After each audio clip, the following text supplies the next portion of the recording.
Welcome back into the Lions247 Podcast as we work our way closer to Penn State's 2022 season kickoff. Thursday night at Purdue. A lot of coverage coming your way at Lions247.com this week. Hopefully you followed along on Monday coming out of James Franklin's press conference. We had a podcast up on Monday.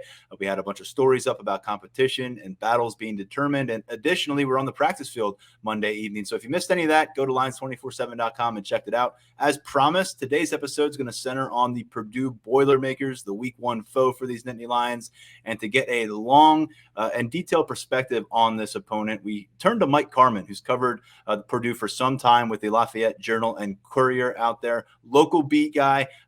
That's the best guy to tap into for a situation like this. We were able to get him for a while, a few days back. So stick around, listen to it, learn a little bit more about the Purdue Boilermakers.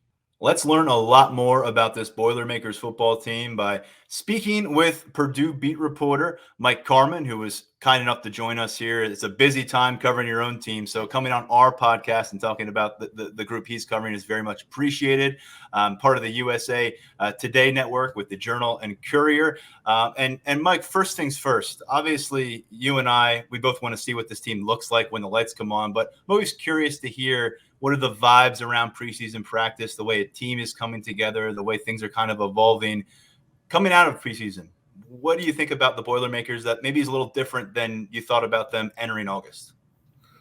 Well, from that standpoint, there's been really no surprises. The vibe has been the same in the offseason where they feel like they have the pieces in place. When you factor in the schedule, you factor in some other things to have a special season. Now, there's a lot of things that go into that. Number one, staying healthy, and they have suffered a couple of injuries that will probably be significant as the season goes on because it eats into their depth a little bit at a couple positions. But they feel optimistic what they can do this year. Obviously, the opener against Penn State is not a make or break situation for Purdue, but you win it, you have a chance to have a special season. If you lose it, you can still have a good season. But, they have a lot of experience back on the defensive side. They have a 6-year quarterback, and I know on the surface that sounds like he's got a ton of experience, and he does have a lot of experience, but it's not like he's played every snap for the last 5 years either. He was not even the opening day starter last year, but he had a great season. I think a lot of that momentum is carrying over for them. But they have some question marks that need to get answered, and some of those will get answered in that opener. But it's a good vibe around Purdue. As always, they have a small margin for error just because they don't have the depth other teams have if they lose some frontline guys. But I think they're in a good position right now, and we'll see how this thing plays out. We've heard from Penn State coaches and players in recent months and weeks about the fact that they are opening in the Big Ten Conference and on the road, something they're accustomed to doing lately, is a little extra motivation, incentive, and knowing that it's going to be a bit of a showcase. People are hungry to watch college football. This is going to be on Thursday night. A lot of eyes are going to be gravitating toward it. What kind of an opportunity is Purdue and really Purdue's fan base viewing this Thursday night opener against a team like Penn State? Well, just like you said, it is an opportunity. Purdue doesn't get these showcase games very often, even though a few years ago they hosted Northwestern on a Thursday night. They played at Nevada on a Friday night to open the year. Their issue has been they haven't won a lot of the openers, so they need to kind of fix that. But history has told you even if they lose an opener, they seem to be okay as they move through the season. But yeah, it's a showcase game, and when you're trying to cement yourself as a serious contender in the Big Ten West, which I think Purdue can be, then beating a team like Penn State goes a long way to show people that they should take you seriously. And there's a lot of chatter about, Purdue winning the West. I think part of it is that people get bored picking Wisconsin and Iowa, so they look for somebody else. And, Purdue's a viable option this year. But as I mentioned, a lot of things have to go right for them. But it's a great opportunity for them in their home stadium. They've done well in these night games that they deem blackouts, where they wear the black uniforms and everybody in the stadium is dressed in black, and just change the color from Penn State from white out to blackout, and that's kind of what you have, minus maybe 60,000 people. So it's a big deal, and they're amped up for it. And it will be an electric atmosphere in about coming up on Thursday. Yeah, I'd imagine there's not a lack for optimism right now, coming off the first 9-win season for the program since 2003. Obviously, a thrilling Music City Bowl victory over Tennessee, and we'll see what happens on that Thursday night. But before we get to the players who are going to be part of the process for Purdue, can we talk about some of the players who are not? You mentioned early on about some of the health concerns and guys who have been sidelined. Who is Purdue missing for medical reasons, for other reasons? Who are we not expecting to see against Penn State next Thursday that we should take note of? Well, from an injury standpoint, their backup tight end Garrett Miller is out for the year. He tore his ACL in practice earlier in August, and he's a guy that plays or would be playing. He's a big factor in the offense, has been during his time. So that's a significant loss for Purdue. They have a solid tight end in Payne Durham, but he struggled to stay healthy last year. They've got to find a way to keep him on the field. They don't have the depth behind him those guys haven't emerged yet to Jeff Brom's liking.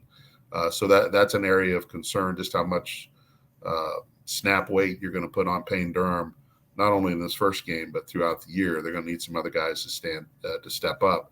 The other guy they lost, DeMarge Lewis, who is a backup defensive tackle. Now they are deeper on the defensive line. It's probably their deepest position on the team, but he's a guy that would be viewed as a starter, even though he would not start. He plays starter snaps. He's provided great relief for Branson Dean and Lawrence Johnson, two of the two starters there at the tackle position. So their depth gets eroded a little bit. He's a guy that really came on at the end of last year, made some impact plays, but they have other guys there, and I don't believe there's a lot of drop off between their first team and what they hope is their third team. Now, last year when you had George Karlaftis on the defensive line, there was a huge drop off from George to everybody else. They don't have that kind of player this year, but they can't afford to lose a lot of guys. But I think defensive line is one where they can absorb a loss here or there, but they can't see that number climb very, very high. So they're very optimistic about what they can do on the defensive line, and that I think kind of plays into, big question mark for Penn State is how their offensive line is going to hold up this year. Yeah, George Karlaftis has moved on. So has David Bell. These were, kind of the face of the franchise figures for Purdue in a lot of ways recently. And Aiden O'Connell, as you mentioned, a 6-year senior. We've got a 6-year senior to cover here at Penn State too.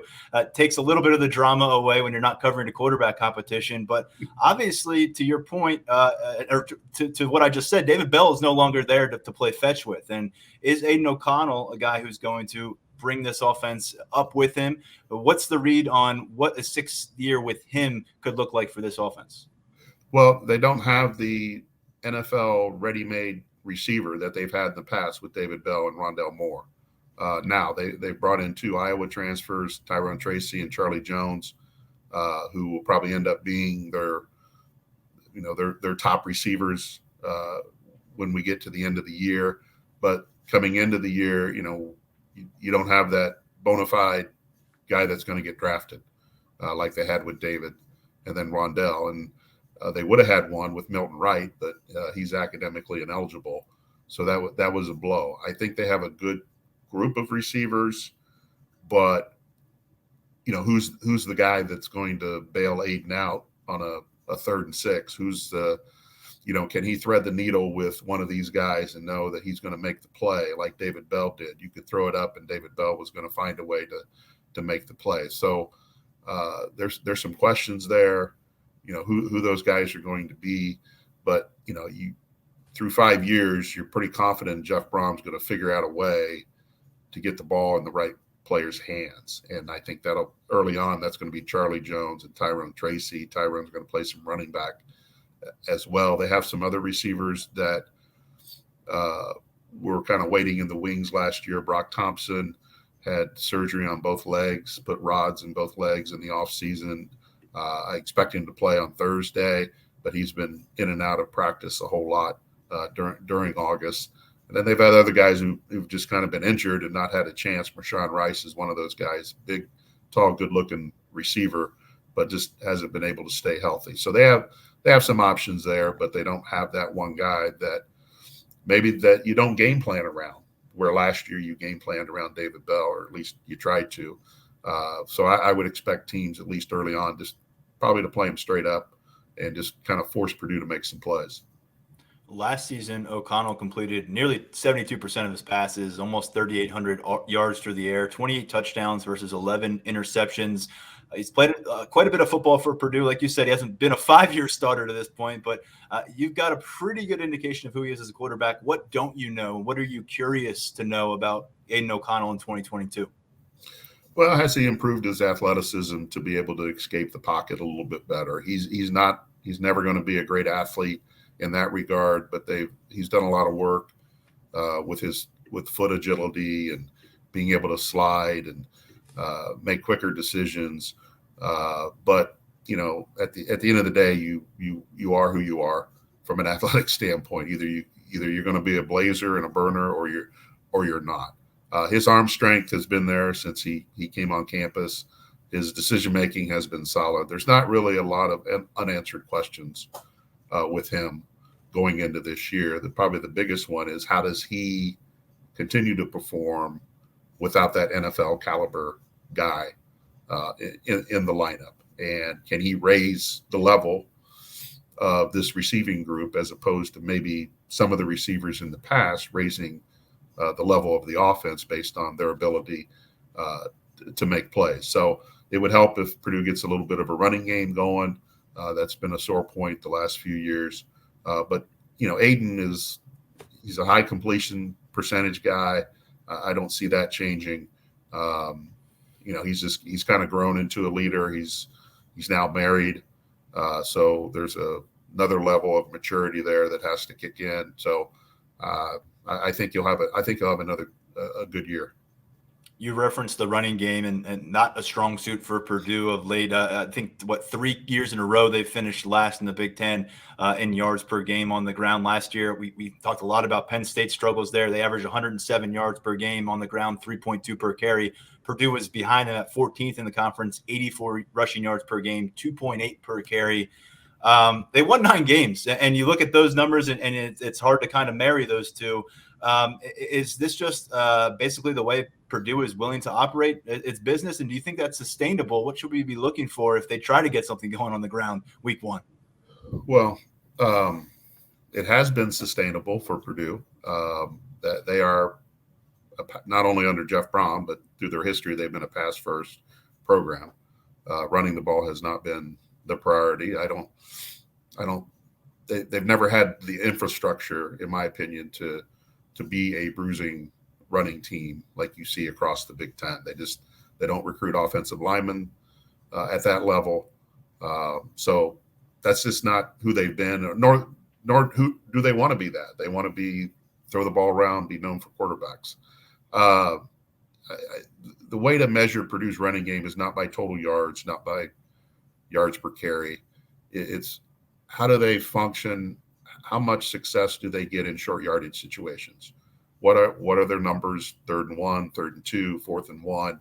What are their numbers in the second half when you've got to keep a drive alive to go down and get a game-winning field goal, or to protect the lead? There's been numerous times during Jeff Brom's tenure where their inability to run the ball in short yardage situations has prevented them from closing out games, and then they end up getting beat in the final minute or final seconds because they could not hang on to the ball. They're never going to be a juggernaut on the ground. The numbers are what they are from a total standpoint, but I think in Purdue's case, you got to dig deeper and see what they're doing in those situations. They did improve some last year, and there's some things that can happen to help their running game. And they've never really recruited that strong running back, the guy that gets past the first 2 levels of the defense and can run away from you. They don't have that. Now, they have more options this year in the backfield, but I still don't think they have that burner. But to me, you focus on those short yardage situations and what they can do. How do they come out of those? And to me, that's how you need to judge Purdue's running game. Brad Lambert left the staff. He's now Wake Forest defensive coordinator. I know that there's certainly some holdovers on the defensive staff, but are you anticipating some new looks from this defense? And when we look at in the guy who could be a game wrecker, Penn State fans need to say, Sean Clifford, beware. Who is that guy for this defense? Well, as far as Brad Lambert is concerned, Ron English, who was on the staff last year, will be the play caller. I don't anticipate many changes, but anytime you put somebody new like that in, you're going to see some changes. And, his way of calling a game and what he wants to do and mixing and matching personnel is going to be different than Lambert. But the overall theme of Purdue's defense will stay the same. They want to be aggressive. They want to be attacking. I really thought last year they got into that. I think that early on in the season that helped them until their offense came around, and then they were able to finish, the season on a pretty good run as their offense caught up. So I don't anticipate many changes. The one guy I think on Purdue's defense that can really wreck a game is Galen Graham. He'll be their nickelback, but he can play safety. He can play linebacker. Last year he was basically an outside linebacker. And he can line up on the edge and come after you that way. He's, he can play at all three levels there. He has been slowed in preseason practices by a hamstring injury, but all signs point to him being able to play on Thursday. But he's their playmaker on defense. He's their guy. I think when you look at their roster, he's an NFL kind of guy, long, lanky, athletic guy who used to play quarterback in high school.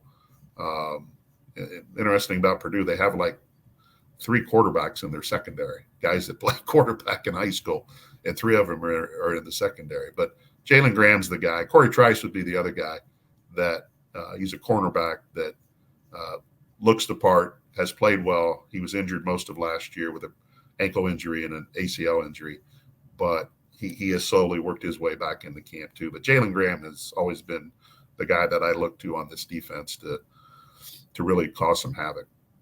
You always got to watch out for special teams. Week 1, there may be new specialists. There's a bunch of new guys trying to figure things out, younger players on those units. What do we need to know about Purdue's specialist units, some strengths, maybe some potential weaknesses? Well, from a kicking standpoint, Mitchell Finneran, who hit the game winner against Tennessee, is back. He had a 57-yarder in practice on Wednesday. It wasn't, who knows what the situation was. It just he hit a 57-yarder. So, but he brings experience back. The biggest addition for Purdue on special teams is Charlie Jones, Big Ten Returner of the Year from Iowa. Purdue has really gained very little in punt returns. I call them fair catch U because that's what they've done during Jeff Brom's tenure. And it's not, I make fun of it a little bit, but it's not really a criticism because he's valued field position and no turnovers, and it has worked out. It's a strategy that has worked out for Purdue over the long haul. But they are looking to get a little bit more out of their return game, and Charlie Jones will get that opportunity. The one thing I'm interested in is that Charlie Jones doesn't like to call for fair catches, and Jeff Brom sometimes prefers fair catches. So we'll see where that dynamic boils up to this season. So he should give them a boost. They've upgraded their talent distant coverage units. Kickoff returns, they're such hit and miss nowadays because of the new rules. What kind of impact you can get out of those? And most teams value just the field position at the 25 to start things off, as opposed to potentially fumbling or getting caught inside the 20-yard line, and you kind of ruin your field position a little bit. But Charlie Jones is the one guy I think that can add a boost to Purdue's return game. We'll have to keep an eye when that first Penn State punt goes in the air. He's going to grimace while he puts his hand up because he's not going to want to do it. We'll see what happens. Last question for you, and full disclosure for our listeners, we are recording this actually on a Thursday morning, so a week before the game. Wanted to get you before game week because I know what it's like on your beat and our beat, and it's crazy. So what are your thoughts about this game? I'm not necessarily asking you for a final score. If you want to throw one our way, that's cool. But initially, we've had all offseason to kind of bounce around this game in our head. Now that we're very close to kickoff, what do you think about Purdue versus Penn State? What it might mean for either team?